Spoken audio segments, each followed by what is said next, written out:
Scott, thank you so much for coming on the show today. Thank you very much for having me. We just picked the perfect time. The garbage man just came out and got my garbage can, so my dogs are barking. So I hope you don't mind that for a No, I don't even hear it. Well, Okay. again, thank you. And at the end of this, we'll tell people about where they can get more information about you and also your book that has come out. But something that I've noticed in my YouTube comments section is a lot of chatter around, I believe it's pronounced BAKHMUT. And of course, you know, Ukraine was hit with a barrage of missiles just in the last 24 hours. But maybe you could help my listeners understand from a Ukrainian perspective and also from a Russian perspective, why are people so hyper focused on this BAKHMUT battle, and why is it so crucial for the next part of this military operation? Certainly. Thanks for the question. Look, what's taking place in Ukraine right now, I'm not going to go through the history of how we got there. I'm just going to say this is what's happening. It is positional warfare.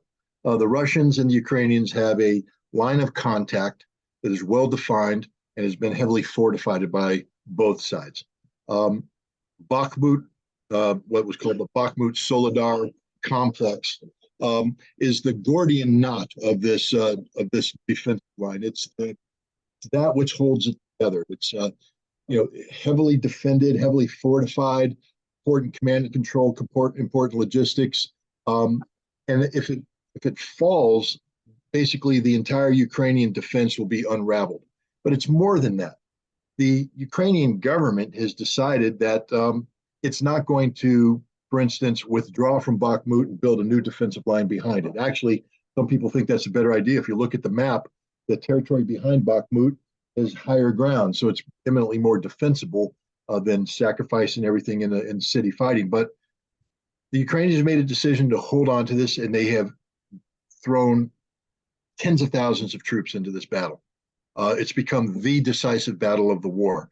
The number of dead from this battle alone, some people estimate, could be as high as 70,000, and that's over a period of time. But still, that's a heavy number.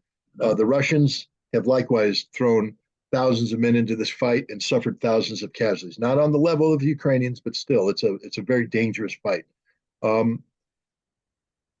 And the president, you've seen a lot of people try to distance themselves from the inevitability of the fall of Bakhmut.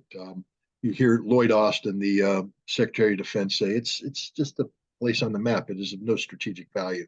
You've heard General Zelensky and other Ukrainian generals saying, "No, I mean we it's a battle, but we've got other things going on, et cetera." Zelensky's probably the only honest one. He said if Bakhmut falls, it opens up the entire Donbass region for Russian occupation. Because here's the deal. There's a finite number of troops. If you spread them out alongst the entire line of contact, same thing with the Russians. And then what's happened with Bakhmut is it's a magnet. So any extra forces you have from the Ukrainians get thrown into Bakhmut, any reserves thrown into Bakhmut. Same thing with the Russians. The Ukrainians have run out of troops to put into Bakhmut. They don't have anybody left. They're going to, any reserves they scramble will be sent to Bakhmut. Russia is still sitting on anywhere from 120 to 200,000 reserves that are still being trained, organized, and they're being prepared to be introduced to the battlefield. So if you have this defensive line and suddenly Bakhmut falls and the front balloons up, you've increased the amount of frontage dramatically. You've gone from here, and then it balloons up to here. Russia has troops that can fill this gap, man the lines. Ukraine doesn't. So as it balloons up, Ukraine's going to have to take troops from elsewhere, thin out areas, and try to contain the Russians. But the Russians are going to expand in a way that's cannot be contained. And as these Ukrainians withdraw troops from other parts of the battlefield, the Russians will be able to exploit that and push through. So this will be the complete unraveling of the Ukrainian defenses. This is what President Zelensky fears, and this is what I actually agree with him on this point, that there's a real risk that if Bakhmut falls, it will be the unraveling of the Ukrainian defense and the beginning of the end of the Ukrainian army. And this is on top of what General Jan Stoltenberg, the Secretary General, said last month, where he said, I mean, this is an artillery-driven war. I think people need to understand that too. This is a war that's about, the amount of artillery and the intensity of fire, which means artillery ammunition. How many rounds you can fire per tube per day at the enemy dictates the casualties that you produce. This is why the Ukrainians have suffered very heavy casualties. The Ukrainians respond with fewer tubes, but they're quality tubes, Western tubes, 155 millimeter ammunition, and they have better intelligence provided by the United States so they can target it more effectively. And so they're able, with less, to still blunt and compete with the Russians. But they're firing ammunition at a rate that can't be sustained logistically. And the West has depleted its stocks of 155 millimeter ammunition, and they can't produce it quick enough to meet the expenditure rates of the Ukrainians. And so sometime this summer, Ukraine will run out of ammunition. And if you're in an artillery-driven war where one side has a tremendous amount of artillery tubes and a lot of artillery ammunition, you have lesser and you run out of ammunition, you're going to lose that war. So this is going to be a double blow. The unraveling of defenses right about the same time that Ukraine runs out of ammunition. And so the potential of Russia to roll up the Ukrainian military increases exponentially. Now, you mentioned the air attack. There's a third aspect to this fight. When the Russians reorganized back at the end of last year, they took a singular commander who at that time was a general named Surovikin, a sort of bald-headed guy they nicknamed Armageddon. He ran the special military operation, but then they brought in General Gerasimov from the general staff to head it, and then there was a ground component commander and an air component commander, and Surovikin was the air component commander. This means that the war is going to get far more complicated. There's bigger frontage, more troops, the need for greater staff capacity, and with a dedicated air commander, it means that the air battle is going to become a separate front. And it's escaped the attention of many people who've been focusing on the more bloody, therefore dramatic fighting at BAKHMUT. But what's been happening in the airspace over Ukraine is a very important battle between Ukrainian air defense and Russian long-range strike capacity, the Caliber missiles, air-launched and sea-launched, various air-launched cruise missiles, the Iskander surface-to-surface missile, and a missile called the Kinzhal, which is the dagger or the hypersonic missile that's fired in. The Russians achieved initially, when they started the strategic air campaign, they suppressed Ukraine's infrastructure, especially the power generation infrastructure. And as a result, Ukraine sought enhanced air defense support from NATO, and they've been provided it. Germans provided the IRIS-T, the Norwegian and the United States provided the NASAMS, then we provided the Patriot, other people have provided the Hawk. And the Ukrainians have been trying to build an air defense system capable of withstanding not only the Russian missiles, but new drones, long-range drones, suicide drones, the Iranian drones, Shahed 136s, the Geranium-2, which is the Russian-made variant of that. And so they've been playing this game where the Russians test the Ukrainians send up their air defense, the Russians identify the air defense, suppress the air defense, and they play this little cat and mouse game. And last night, the Russians sent a marker down that said, "We won. We've now figured out your air defense." And boom, 81 missiles, most of them hit their targets. And 6 of these were Kinzhals, the hypersonics. Up until then, the Kinzhal has been a one-of system. You fire one, you fire another one, because they're very expensive. What the Russians have been doing since mid of last year is they've basically tripled the production capacity for Kinzhals, and those production missiles are starting to reach the front line. 6 were fired last night. That's 6 targets that are guaranteed to be destroyed. There's nothing Ukrainians can do to stop it. But as the Russians incorporate more and more of these, you're going to see the total unraveling of Ukrainian air defense, which means that the Russians are going to collapse Ukrainian society. And with the collapse of society, the collapse of the economy will come the political collapse of Zelensky. And this is going to happen in parallel with the destruction of the Ukrainian military. And this is why I personally believe this war is probably going to be wrapped up sometime by late summer, early fall. Because the Russians, there's nothing the Ukrainians have that can stand up to what the Russians are getting ready to do. Yeah, so you've covered some of this, but I mean, how does this fundamentally shift if all of a sudden all the combined NATO nations can't provide enough artillery rounds to keep up with Russia's 24/7 production? They break through Bakhmut, and then do they just head up to Kyiv, or are they, what's the next move? Because if they figured out the air defense system and how to take that out, does that become their next focus, or do they just basically bleed them dry on ammunition? One of the mistakes that Russia made early on in the conflict was going in with force structure insufficient to the task. They thought they were going to bum rush the Ukrainians. They thought by coming in with 200,000 troops that they could compel the Ukrainians to a negotiating table and get a rapid negotiation into this conflict. And it almost worked. If you remember the three rounds of discussion in Gomel, Belarus, and then the fourth and final one in Istanbul, this was the Russian plan. And it would have worked. Ukraine would have signed an agreement that would have brought an end to the conflict, keeping Crimea permanently Russia. Donbass would be independent, but all other territories would be returned to Ukraine. Zelensky would still govern. The army would still be there, but no NATO presence. That was the agreement. Imagine if they had that agreement today, how many hundreds of thousands of people would be alive. But NATO intervened and said no, nixed it. And so now we're at where we're at. Vladimir Putin on February 21st gave a speech to the Federal Assembly, the Russian Federal Assembly, in which he said exactly what's going to happen. A lot of people listened to it and said, well, why isn't Putin telling us about the big invasion? I said, he did. You just didn't listen to what he said. Putin said, number one priority is to restore the economic and social quality of life of Russians. That means Kherson, Zaporizhia, Donetsk, Lugansk. That the Russian military's job is to restore Russian control over the totality of Russia, which means they're going to push Ukrainians out of all the territory that's encompassed there. And then he said, and this is the part that many people missed, that the Russians will continue to push the Ukrainians back to the range of the longest range system provided by NATO, which right now is 150 kilometers because of the HIMARS with the small bomb unit. And now if you look at 150 kilometers from Russia, that includes the city of Odessa, that includes Dnipropetrovsk, Kharkov. So Putin has said, we're taking all of these cities. And then the question is, what kind of negotiated settlement do you want? Do you want one where we return these to you? Or do you want one where we keep these? And they're not going to be negotiating with Zelensky. Zelensky is over. This is why you have the air campaign.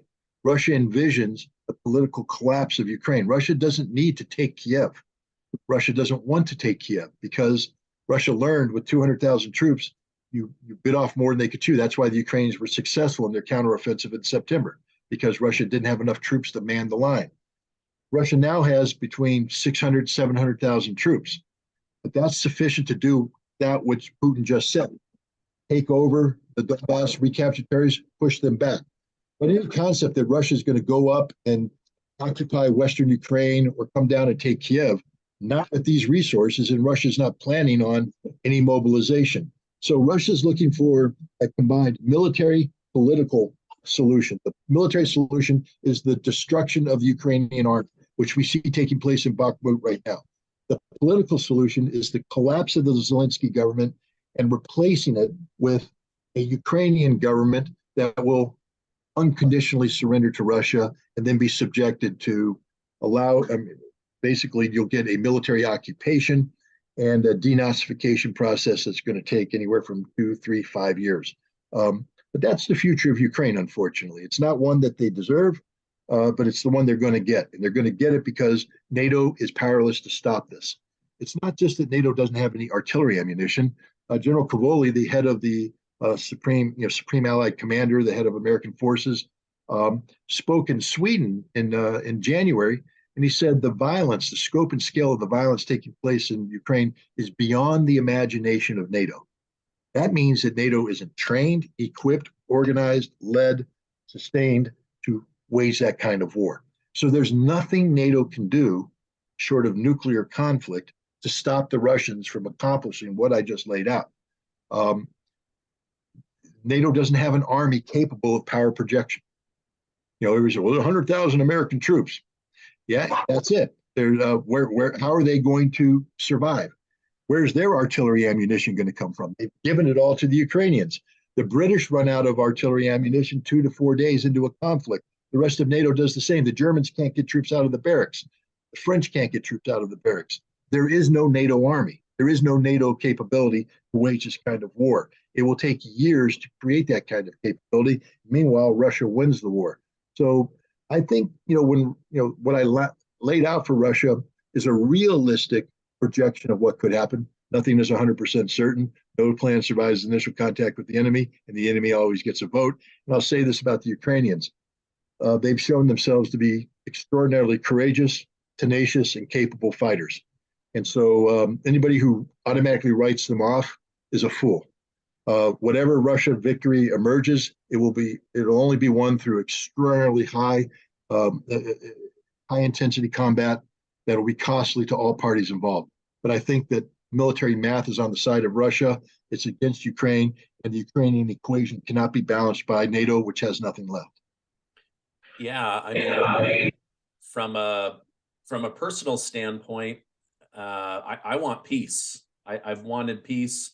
When Boris Johnson went in and said, "Don't do this, NATO will back you," I believe that was the wrong move. But unfortunately, Ukraine is going to run out of bodies and weapons. And then Zelensky says things like, American boys and girls will fight and die in this war if America doesn't support us. I don't agree with that. But my main thing with like my YouTube channel is I'm not pro-Putin and I'm not anti-Ukraine. I'm pro-peace, but I want the truth, because the mainstream media has been misleading people that Ukraine is this like incredible army, which they are. Their bravery is second to none. Their battle up against what they've been up against is incredible. But like you say, mathematically, NATO isn't going to be able to supply bodies, and they're not going to be able to supply weapons enough. So I appreciate you pointing that out. I hate to like play the blame game, but NATO. Okay, so let me put it this way.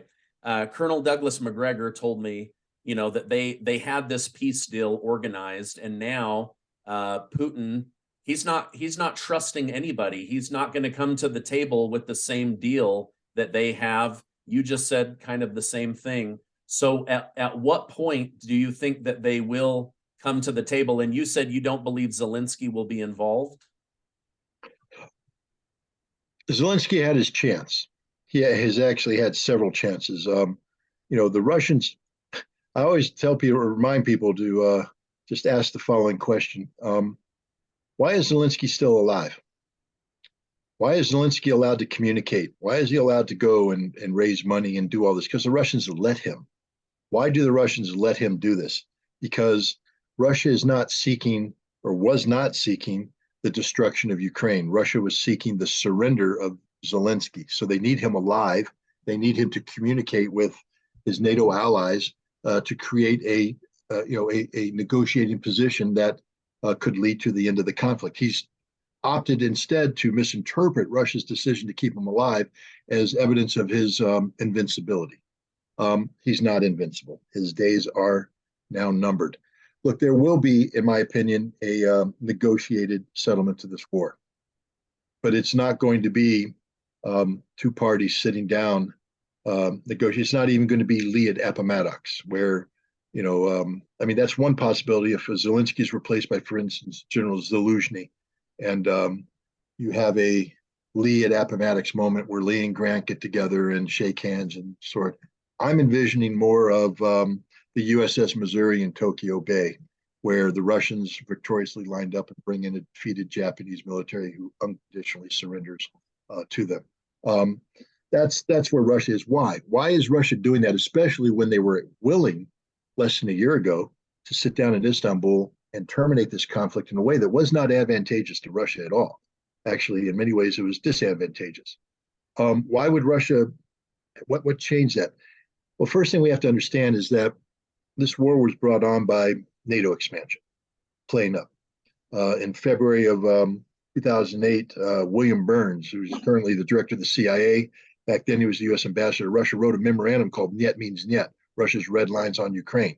And he warned the President of the United States and everybody, all NATO partners, that Russia's red lines were serious, that if NATO were to invite Ukraine in, this would inevitably trigger a chain of events that would probably lead to Russia's military intervention in Ukraine, the loss of Crimea, the loss of the Donbass. This was known in 2008, and yet we invited Ukraine in, which means from a cause and effect analysis, we knew what we were getting into. We were warned by the U.S. ambassador to Russia that if you invite NATO, there will be a war, Russia will intervene, and Ukraine will be dismembered.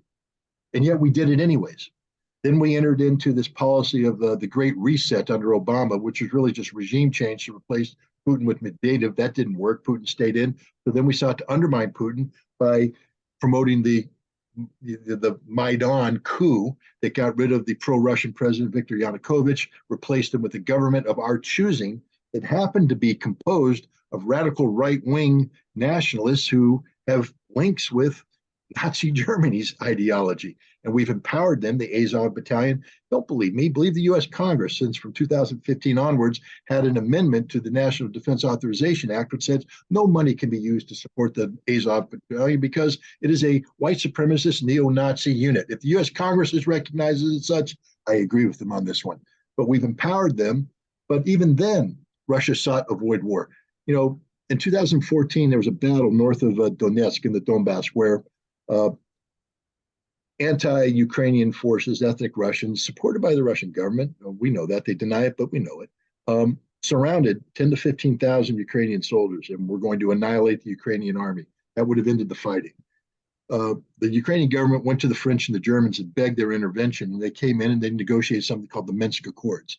The Minsk Accords were basically a ceasefire that would then turn into a permanent ceasefire that would respect the autonomy of ethnic Russians, so they could speak their language, study their, have their religion, etc., but keep the Donbass as part of Ukraine.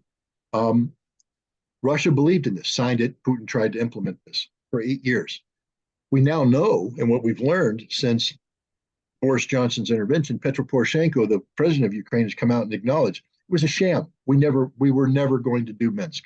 We only entered it to buy time so NATO could build a Ukrainian army that could conquer the Donbass through force of arms. So NATO builds an army that is going to, through force of arms, solve the situation that Minsk. Remember, Minsk isn't just an agreement between Ukraine, Germany, and France. It was taken to the Security Council of the United Nations, and there is a United Nations Security Council resolution saying this is international law. This is the will of the world.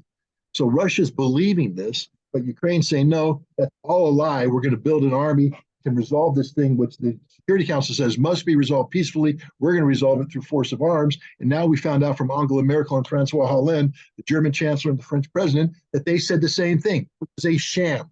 And we're never going to implement Minsk. It was always designed to build the army. And then the United States built the military training facility in Western Ukraine in 2015, where every 55 days we trained a Ukrainian battalion to NATO standards to send them off to fight against the Russians in the Donbass. So now you're Vladimir Putin, and you're looking at this, you're saying they used diplomacy as a shield to build a military to violate the peace agreement that the Security Council of the United Nations said is manifest. Why would I ever negotiate with them again? And that's a question that every American, everybody listening to this, if you're in his shoes, why would you negotiate with anybody again? He had to go to the wives of the military men serving, some of them whose husbands had died in the war, and apologize. And he said, the greatest mistake I ever made was believing the West when they said they wanted peace. I had the Ukrainian army where I wanted them. I could have destroyed them. I could have ended this thing right then and there on terms favorable to us. But they said they wanted peace. They said they believed in peace, and I believed them. And for 8 years, sat back while the Ukrainians shelled. Remember, Petro Poroshenko, the same man who said it was a sham, he got on the air and broadcast that Ukrainian children will be able to go to kindergarten and walk in the parks and live a normal life. But the children of the Donbass will be cowering in their basements because of Ukrainian artillery fire. And he lived up to that promise for 8 years, killing hundreds of these children, thousands of civilians, and also Meanwhile, fighting that led to thousands of deaths on both sides in terms of combatants. It was a very bloody conflict perpetrated by the Ukrainians because they didn't want peace. So now Putin is sitting there saying, I learned my lesson. I will never make this mistake again. This war will end, but not by me falling yet again to the lies of the collective West, but by me dictating Russia's terms. And Russia's terms aren't unreasonable. Russia's terms are simply put, no more Nazis. And if anybody doesn't believe that what's going on in Ukraine is a resurrection of the neo-Nazi ideology of Adolf Hitler, just study Stepan Bandera, study the role the CIA played in promoting Bandera, encouraging Bandera. Talk about the war that took place, CIA secret war, using Bandera's forces from 1945 to 1953 in Ukraine that killed 250,000 Russians, 50,000 Russian security forces, 150,000 Ukrainian insurgents. No American knows about this war. Talk about the 150,000 Ukrainian Banderas who fled to a diaspora, including here in the United States, 60 miles away from where I live. There's a monument to Stepan Bandera called Heroes Park, where his statue is there with 4 other Nazis. And every summer, Ukrainian Banderas, Americans, gather there and hold torchlight parades where children carry the imagery of Bandera and parade around singing praises to the slaughter of Jews, Poles, and Russians. That's what the government of Ukraine is today. So the Russians are saying denazification. That means they're going to get rid of Zelensky and replace that with a government will never again tolerate or glorify Stepan Bandera or his ideology. It also means the destruction of the Ukrainian army, which is happening as we speak through the Battle of BAKHMUT. These are the objectives, and Ukraine will never be allowed to join NATO, ever. Now, what will be left of Ukraine? We know that they've permanently lost 20% of their territory. We know if this war continues, they'll probably lose 30% more because the Russians aren't, if the Russians capture Odessa, Dnipropetrovsk, and Kharkov, they're never going to give it back. Those are Russian cities. They're never going to return them. The only way to avoid the loss of those territories is for Ukraine right now to surrender on Russia's terms. But that's not happening because NATO won't let them. So this war we fought to its inevitable conclusion, its tragic conclusion, and it means the death of the Ukrainian nation as we now know it. And that means tens of millions of Ukrainian civilians will be suffering for decades. And this is tragic. My heart breaks, but we're the ones responsible. We, the United States, we created this conflict. We are the ones that breathed life into the Minsk agreement, knowing it wouldn't ever be implemented. Remember, Putin met with Biden in Geneva in June of 2021. And part of that conversation, Putin said, please do everything you can to make Minsk happen. If you sign the Minsk Accords, if they sign it, they implement it, then there will be no problems. This whole thing goes away. And Biden promised him, send Tony Blinken to do this. And Blinken said, I'll do it, but he lied because we had no intention of implementing Minsk because we knew that Minsk was a sham designed to buy time to get lethal aid to the Ukrainians that we trained so they could attack the Donbass. We have not been honest brokers here, and we aren't honest brokers today. And frankly speaking, I don't want to get political here because this is a larger issue than politics, but the Biden administration can never be trusted by the Russians ever again. Ask yourself why there is no more strategic arms control between the United States and Russia. It's because the Biden administration can't be trusted, because they have negotiated in bad faith, because they have sought to gain strategic advantage, and the Russians are just tired of the game. Now, I would prefer the Russians don't take this hardline position. If I were advising Putin, I'd be advising a more moderate approach, but I understand if they say, we can't do that with Biden, we don't trust him, we can't trust him ever again. They lie to us. All they do is lie. And it's the truth. All America has done, all Europe has done, is lie to the Russians. So why would the Russians seek now to sit down at the table with people who have lied to them, whose strategic objective is the strategic defeat of Russia? Imagine for a second if Russia said, you know, we're going to go to Mexico and we're going to hold a coup d'etat and we're going to turn it over into a pro-Russian government, that then we're going to encourage this resurgence of Mexican nationalism, and we're going to work with them so they go across America's borders, work with the Hispanic American populations in the border states so that they rise up and we can strip those border states away from the United States. So California becomes Mexico again, Arizona, New Mexico, Texas, Colorado, all Mexico again. We're going to do this, and we're going to try and create the conditions in Washington, D.C., where the American people rise up and overthrow the constitutional elected government. What do you think the United States would do? We would say, hell no. We would go to war to prevent that, rightfully so. So if any American heard what I just said and says, I would never allow that to happen. Then why are you allowing us to do that against the Russians? Is that not a double standard? Because that's what we're doing in Ukraine. We're stripping Ukraine away from the Russian orbit. We're trying to use Ukraine as a mechanism to destroy Russia, to overthrow their government. It's a double standard, ladies and gentlemen, and it has to stop, or else there will not be peace. Yeah, I think, and we'll wrap it up. I appreciate your time so much, but as I talk to people around the country, family, friends, almost 100% of them have no idea that the United States basically did a coup and established the government that they wanted in Ukraine. They just don't know it. They don't teach it. They don't talk about it. And unless you get on podcasts and do your own research, you don't know what you don't know. And so, like, even me, I like up until a year ago, I didn't know any of this stuff, and my eyes have really been open. So I appreciate you using that analogy that we wouldn't allow Mexico to do this to us. Why would Russia allow Ukraine, backed by NATO and the United States, to do this to Russia? Well, thank you. No, you're right. I mean, look, thank you for having me on. Thank you for doing what you do, because this is the indirect approach. You know, you're not going to get this information from mainstream media. It's only going to happen when, you know, people find alternative outlets to get this information out there. And I really appreciate you giving me the opportunity to come on and talk with you about this. Yeah, absolutely. Now, if people want to, correct me if I'm wrong, if people want to learn more or follow you, they can go to scottritterextra.com, Yep, and that's it. you write on there regularly. It's a one-stop shop, meaning I do a lot of podcasts. For instance, if you're kind enough to give me a link to your podcast, then I will link it in scottritterextra.com. Every podcast I do gets linked there. Anything I write for a number of outlets, and so I put it there. There's no paywall. It's all accessible. I have a Substack. Again, it's accessible. You can read everything I write. If you want to donate, thank you. That's how I'm able to have the time to do stuff like this. So I appreciate it. But if you can't, or you're unable, or you're unwilling, come on in, read it anyways. That's what it's there for. The idea is to provide an outlet for people to gain access to information they might not otherwise have access to, not to dictate to you what to think or how to think, but to provide alternative information that can be considered as you form your own opinions. I always ask people, please don't say, I believe something because Scott Ritter told me so. That's the worst thing in the world to say. What I prefer you to say is, I heard Scott Ritter say something. I thought he was full of horse manure. So I did the research. I ran the numbers, and it turned out he was right. So I believe not what he said, but what I have learned or developed. Or if I challenge you something, you don't like it, and you find out and you disagree with me, at least that's an informed position.